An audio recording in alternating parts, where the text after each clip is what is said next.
Stephen Fletcher, CEO of RebalanceMD. Welcome to our educational material video series presented by the new Joint Navigators. These videos will educate you on a lot of the things that you need to be ready for before surgery, the process during surgery, and most importantly, the recovery after surgery. Do your homework and you'll do well. Cheers. Hi there, I'm Lisa, the administrator for the new joint program. Once you are booked for surgery, you will receive your education package. This education package contains numerous forms and documents that are reviewed in detail throughout this video. These forms are labeled A to H to help you locate and organize them. You will receive this education package by email, mail, or by picking it up in person from RebalanceMD's reception. The new joint program will contact you to organize this. If you are watching this video prior to receiving your surgery date, good for you. You're getting a head start, but you won't have the education package yet. You will be asked to review this video again closer to your surgery date once you have received your education package. Okay, so now get your education package and a pen ready in front of you. There are several forms that you need to complete and return to your navigator by a certain date. Form A details which forms need to be returned and by what date. All right, we're almost ready to start. Get a cup of coffee and a cookie or a piece of pie or some popcorn. Remember, you can pause the video at any time to make notes or to fill in your answers, and you can re-watch sections as often as you like. Okay, that's it. We're ready to start. Here we go.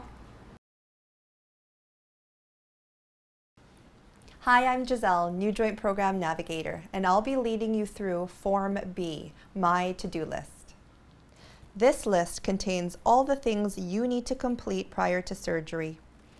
The first item on the list is completing your pre-op exam with your family doctor. Your doctor needs to assess that you are still medically safe to proceed with surgery and fill out a specific form required by the hospital.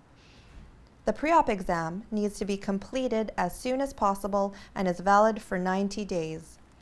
This form is then faxed to the hospital where you will have surgery. If you do not have a family doctor, you can go to a walk-in clinic and request a pre-op exam. If you are booked as a cancellation, this exam still needs to be completed prior to surgery. Next on the list is completing your pre-op tests. The requisitions for these tests are included in your education package. These include an X-ray of your joint and chest and will specify which hospital you can go to, an ECG of the heart, and blood work. A urine test may also be required. The new joint program reviews any recent tests done at a hospital that you may have completed within 3 months of your surgery date. The requisitions in your education package only include those that need to be repeated. Form C is a Victoria-based hospital guide which provides you with the different department locations and hours of operation for the 3 different hospitals. For out-of-town patients, please contact your local hospital to find out their hours of operation. Please note that if you have surgery in Victoria, you may be required to come into town to complete the X-ray. Your X-ray requisition will state this. These tests need to be completed at an Island Health location, not Life Labs. You do not need to fast and there are no appointments necessary. You will be served on a first-come, first-served basis.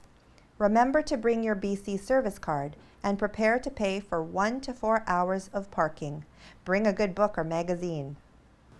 It is important to go for these tests as soon as possible or as directed on the requisition.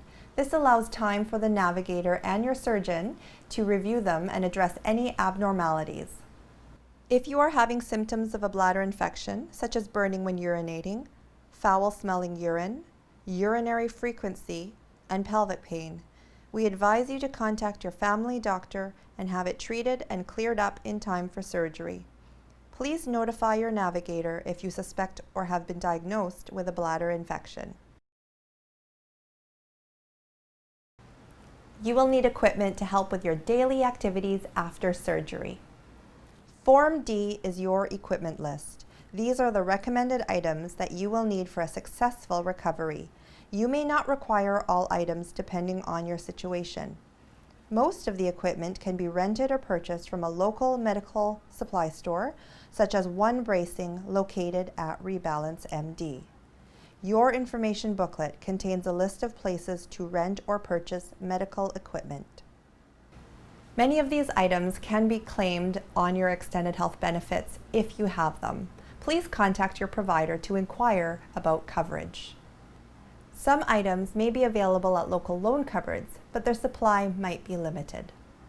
They request that you obtain equipment using your extended health benefits first, which will help free up equipment for other people in the community that do not have extended health benefits. Your residential address will determine which loan cupboard you can use. The most applicable loan cupboard, including the Canadian Red Cross or Medical Equipment Provisions Program, will be identified on Form D, and it will give you directions on how to obtain the items from these loan cupboards. We suggest preparing your home and setting up the equipment in advance of your surgery, and practice functioning in your environment with the limitations of your replacement surgery. Form D will also identify if you need to bring any equipment with you to the hospital. There may be items that you need to purchase.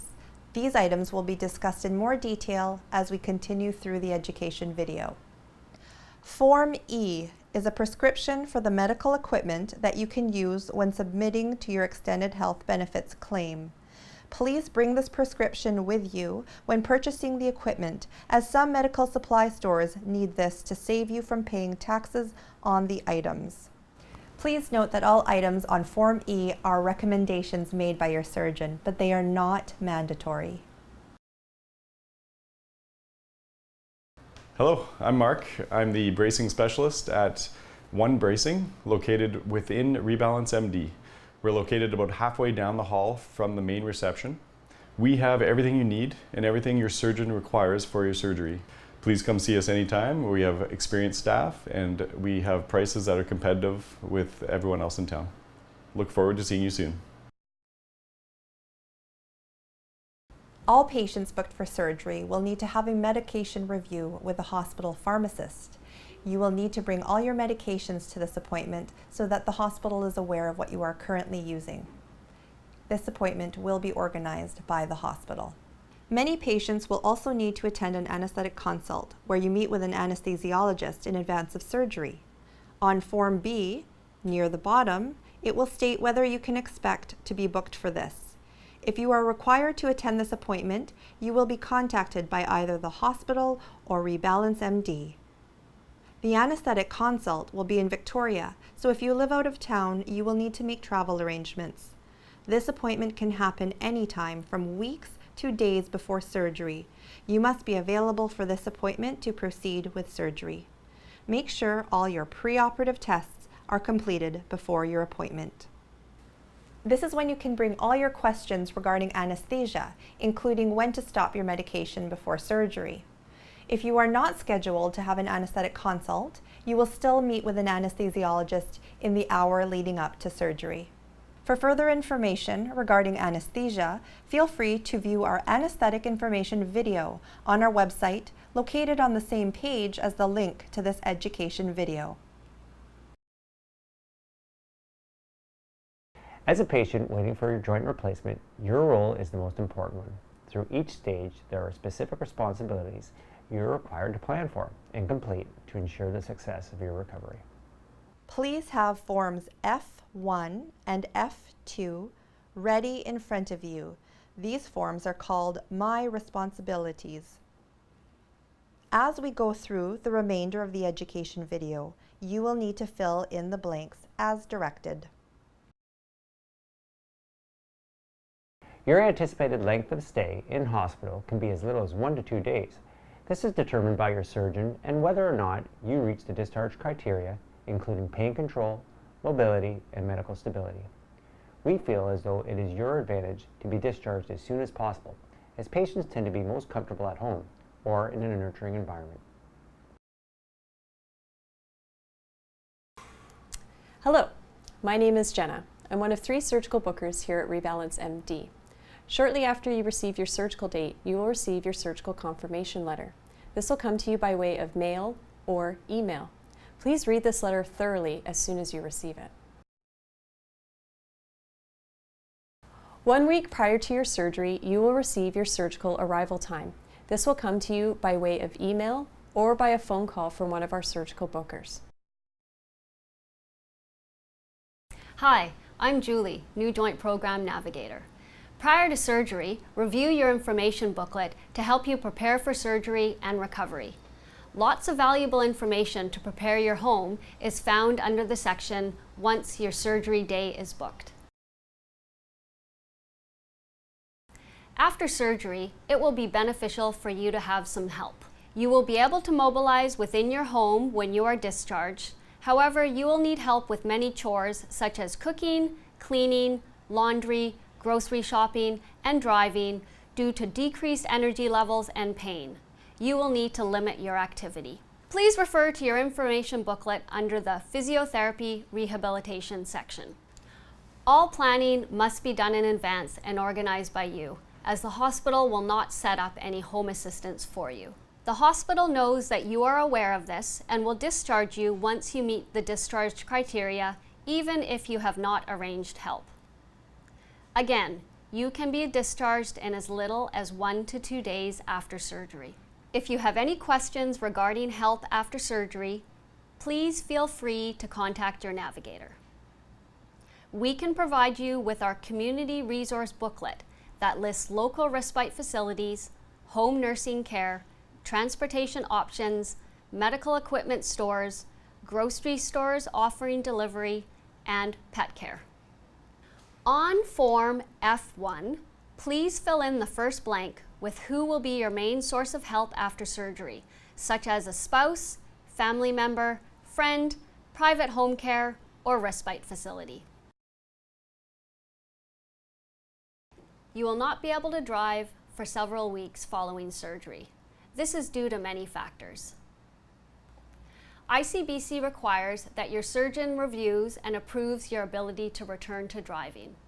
The decision is based on whether you are still on narcotic pain medication and whether you can safely drive, such as having brake response time and steering wheel control. It is recommended that you make arrangements before surgery for key rides that you will require after surgery. These include a ride home from the hospital, as well as to your surgeon's follow-up appointment and physiotherapy. Depending on the type of surgery you had, your driver may need to bring equipment for you when they pick you up from the hospital. Please refer to Form D to review. If you think that you will need a Spark Pass, which is a handicap parking permit, you will need to see your family doctor regarding this. Please note that this process can take several weeks to complete. If you would like to sign up for HandyDart, your navigator can provide you the forms that you will then need to complete and return to the appropriate BC Transit location. If you are concerned about how to get in and out of your vehicle after surgery, please visit our website's surgery resources to find the link for the daily activities after surgery. On Form F1, please fill in the blank space with the person who will be picking you up from the hospital. Hi, I'm Dr. Charles Nelson. We want to reduce the risk of infection to your new joint as much as possible. So ensuring that you are infection-free prior to your replacement is very important. There are several ways to help reduce the risk of a post-operative infection. These include optimal blood sugar control and weight management. In particular, we want you to be infection-free at the time of surgery. There should be no open sores or wounds, and any bacterial infections such as pneumonia or urinary tract infections need to be treated. Also, good oral hygiene is important to reduce your overall infection risk. We advise that any dental work, including a cleaning, is done 3 months before surgery. If you are booked for surgery and a dental emergency occurs, please contact your surgeon's office or Navigator immediately. The surgeon will then decide whether to proceed or postpone your surgery. Drinking alcohol up until your surgery date increases your chance of postoperative complications such as delirium. Delirium is an acute, temporary state of confusion and requires medical attention. It is therefore important to begin tapering alcohol consumption when you are booked for surgery to ensure that you are alcohol-free for 1 week preoperatively. Smoking increases the risk of postoperative complications, most notably wound healing problems and infection. If you are a smoker and would like help quitting, please discuss with your surgeon or nurse navigator so that they can help connect you with resources. RebalanceMD can connect you with a free smoking cessation program to help you and support you in your efforts to quit before surgery. The following items will be useful while in hospital. Comfortable loose clothes that you can easily put on. Good walking shoes that have a covered heel or heel strap and that are closed-toed. Personal items such as a toothbrush or a hairbrush. Please do not pack any scented products such as scented lotions or deodorants. Please label cases for dentures, glasses, or hearing aids. Do not bring any valuables such as jewelry, as there will not be any safe place to store it. If you want to bring any electronics such as your cell phone or iPad, we recommend having someone bring it to you when you are recovering on the unit. Hi, I'm Melissa, New Joint Program Navigator. You will need to do some special washes the night before and the morning of surgery to help disinfect your skin to prepare you for entering a sterile operating room. You will receive written instruction on how to complete these washes in your surgical confirmation letter. You can purchase the chlorhexidine sponges at most pharmacies or at the One Bracing store located at RebalanceMD. A key point about these sponge washes is that you will need to do some laundry planning, as everything that touches your skin after the washes needs to be clean. It is a good idea anyways to do your laundry in advance so that you don't have to worry about this chore after surgery. The night before surgery, have a regular shower. Wash your body with soap and your hair with shampoo. Once you have rinsed off, turn off the shower. Open up one chlorhexidine sponge. Lather it up and start washing your body with the body part that you will have surgery on. You will notice that there are two sides to the sponge, one with bristles and one that is a flat sponge. The bristled side is primarily for finger and toenails and thicker skinned areas. The sponge side is sufficient for the remainder of the body. Continue washing from the neck down, washing the groin areas last. You do not need to wash your face or hair with the sponge. You need to let this sit on your body for 2 to 3 minutes, so hopefully you got the bathroom hot and steamy. After, turn the shower back on and rinse off. Dry your body with a clean towel, change into clean clothes, and sleep in clean bed sheets, hence all the laundry. In the morning, hop in the shower, open up the second chlorhexidine sponge and repeat. After you rinse, dry with a clean towel and change into clean clothes that you are wearing to the hospital. Please do not apply any products such as lotions, powder, makeup, deodorant, aftershave, or hair products. You will also need to remove any nail polish from the fingers and toes, so now is not a good time to get a manicure or pedicure. Also, remove any jewelry prior to coming to hospital. If you have any trouble washing your back or feet, you can secure the sponge onto a long handle of sorts, such as a shoehorn, with an elastic band or tie, and voila, you have a long-handled sponge. On Form F1, please fill in the 2 blank spots provided. On the first line, write night before surgery. On the next blank line, please write morning of surgery. Hi, I'm Dr. Colin Landells, one of the orthopedic surgeons here at RebalanceMD. You and your surgeon have decided that you're going to have a shoulder replacement. With the help of your surgeon, the team here will guide you through your preparation and rehabilitation to optimize your outcome. I'd like to tell you a bit about the shoulder anatomy so you can understand more what's involved with your upcoming surgery. The shoulder is the most mobile joint in your body and consists of a ball and a socket, but the socket is very shallow, more like a golf ball sitting on a tee. And so it's important for stability and mobility that the shoulder is held together by muscles and the ligaments and tendons that connect them. In this model, I have the muscles in the front and the top and the back, which all connect to a broad sheet of tendon, which grabs and hugs and holds the shoulder in the socket. This is the rotator cuff.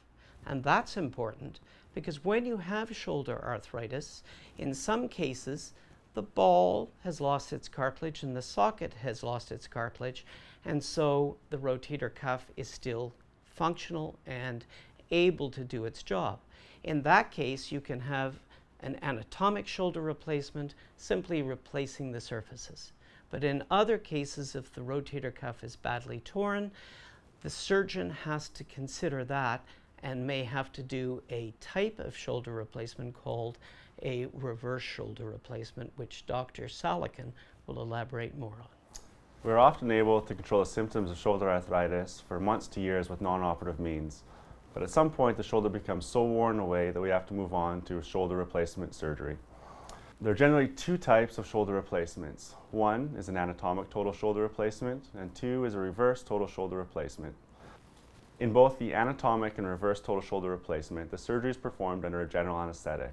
It is performed through an incision on the front of the shoulder measuring approximately 10 to 20 centimeters. In both types of replacements, a humeral stem is implanted.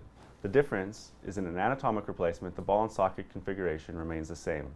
A metal ball is implanted onto the humeral stem and a plastic socket onto the glenoid. In a reverse total shoulder arthroplasty, the ball and socket configuration is reversed. The ball becomes a socket and the socket becomes a ball. Both forms of shoulder replacement have excellent outcomes when used in the appropriate clinical setting. Your surgeon will assess a number of factors to determine which is best for you. These primarily include the status of your rotator cuff and the bone wear. In patients who have a large rotator cuff tear or significant bone loss, the best treatment is a reverse shoulder replacement. There will be movement restrictions for your surgical arm. You will be given instructions before you are discharged by the hospital. Your surgeon will let you know when you can stop these precautions at your follow-up appointment. We do not want you to lift any objects with the operated arm. Do not support your body weight with the operated arm for bed mobility or transfers. Avoid shoulder hyperextension, such as moving the arm behind your body. No active range of motion or strengthening. This means you do not use your shoulder muscles when doing your exercises. When you arrive at the hospital, you will check in at patient admitting with your care card. They will guide you from there. You will see your surgeon and the anesthesiologist right before your surgery. Once your surgery is complete, you will wake up in the recovery room until your pain is under control and you are no longer drowsy. For more information, please review your information booklet under the Day of Surgery section. During your hospital stay and shortly after surgery, you will not be moving as much, which can cause a buildup of congestion to sit in the bottom of your lungs. If this congestion is not cleared, it can lead to lung complications such as pneumonia. On Form F1, please fill in the next blank space with lung complications. To help clear your lungs, it is recommended that you take 10 deep breaths every hour that you are awake. Deep breathing allows air to get to the bottom of the lungs, moving and clearing the congestion. Periodic coughing after taking a deep breath also helps clear the congestion. Not only does deep breathing and coughing help your lungs recover, but it can also help with pain control and anxiety. It is important to pump your ankles up and down while in hospital at least 10 times every hour you are awake. This action helps reduce the risk of developing a blood clot in your calf. Continue doing this when you are recovering at home for the first several weeks until you are more mobile. If you are having an ankle replacement, you will not be able to do this with your operative leg. However, it's a good idea to do this with your non-operative leg, as you will be lying in bed most of the time. On Form F1, please write blood clots in the blank space provided. On the day you leave the hospital, you will be given a discharge sheet with information on it, such as what pain medication you've been taking in hospital and how to manage constipation. You will also be given prescriptions and will need to stop at a pharmacy on your way home from the hospital. Your physiotherapy exercises are very important after surgery. In the hospital, you will meet with a physiotherapist who will show you these exercises and discuss with you how often to do them. If you have any restrictions, your physiotherapist will let you know. Please continue with these exercises until you see the physiotherapist after surgery. Post-operative physiotherapy is free of charge at RebalanceMD, Saanich Peninsula Hospital, and many other island health hospitals and health centers on Vancouver Island. You will discuss your options at your intake appointment with your navigator. Please contact your navigator if this changes. You may wish to continue with your own private physiotherapist. This is perfectly fine, but you will have to cover the cost. Please review the physiotherapy and rehabilitation section in your information booklet for more surgery-specific information. If there are any exercises in your booklet, please read the instructions carefully to ensure that you are doing these exercises correctly. Regardless of your joint replacement surgery, your doctor will inform you when you're ready to start your physiotherapy exercises. Hi there, I'm Paula, new Joint Program Navigator. I will be walking you through a couple of topics to help with your recovery at home. Pain management after surgery is crucial to your recovery. It is important to have a plan of action, but also to have a realistic expectation that you will not be completely pain-free for at least several weeks. Let's refer to a pain scale. It goes from 0 to 10, where 0 means you have no pain at all, and 10 means that you are experiencing the worst pain imaginable. After surgery, you will need to pay attention to your pain level. If you notice that it is at a 4 out of 10, uncomfortable, and just manageable, this may be a good time to take pain medication because it will take a small amount of pain medication to bring it down to a 1 or 2. If you wait until your pain level is higher than a 7, it takes more pain medication to bring it back down to a comfortable level. This usually involves the stronger narcotics at higher doses, and this can lead to other health complications such as severe drowsiness, nausea and vomiting, and breathing complications. Please refer to your information booklet for further guidance. There are 2 sections, pain control after surgery and pain control at home. If you have questions about your pain medications or need someone to discuss it with further, please feel free to contact your navigator. Swelling is your body's natural response to trauma, and surgery is definitely that. This is simply due to your body's natural inflammatory response. Bruising may also occur, and this can in fact extend the entire length of the limb. It's perfectly normal. If your swelling is very tight, red, and hot, you should contact a healthcare professional, ideally your navigator or surgeon's office. This can be normal, but further assessment may be warranted. Please review the section Swelling in your information booklet, found in the after surgery portion. Whether you are using a cryotherapy machine or ice packs, icing your joint is very beneficial in reducing swelling and helping control the pain. Please review the swelling and icing section in your information booklet for specific icing information. Form G in your education package is your dressing guide. This form is specific to your surgeon's preference on how to manage your dressing until you see him for your follow-up appointment. Please read this thoroughly, pausing the video if you would like to do so. You will be sent home from the hospital with a dressing on your surgical site. However, you may need to change your dressing at some point before your follow-up appointment. If this is the case, you will need to purchase more dressings. If you need to change your dressing, please follow the guidelines on Form G. Changes in medication, activity, and diet can cause constipation. To avoid this, drink lots of fluids, eat high fiber foods such as prunes, fruits, bran, whole grains, and vegetables. You may need to take a stool softener or laxative. You can discuss your options with your pharmacist. If you have constipation that cannot be managed, please see your family doctor or a walk-in clinic. Infection is a complication that can happen after surgery. Some signs and symptoms of an infected joint include more than one of the following: excessive redness and heat, significant swelling, fever and/or chills, significant increase in pain, significant increase in drainage. If you are experiencing these signs, please contact your navigator or surgeon's office if we are available. Your surgeon wants to manage any issues pertaining to the joint. If possible, please do not go to your family doctor unless we advise you to do so. On-call surgeons are available through the ER at both the Royal Jubilee Hospital and Victoria General Hospitals for evening and weekend emergencies. For more information about other complications that may arise, please review Complications After Surgery in your information booklet. Within 72 hours of coming home, confirm or make your follow-up appointment with your surgeon's office.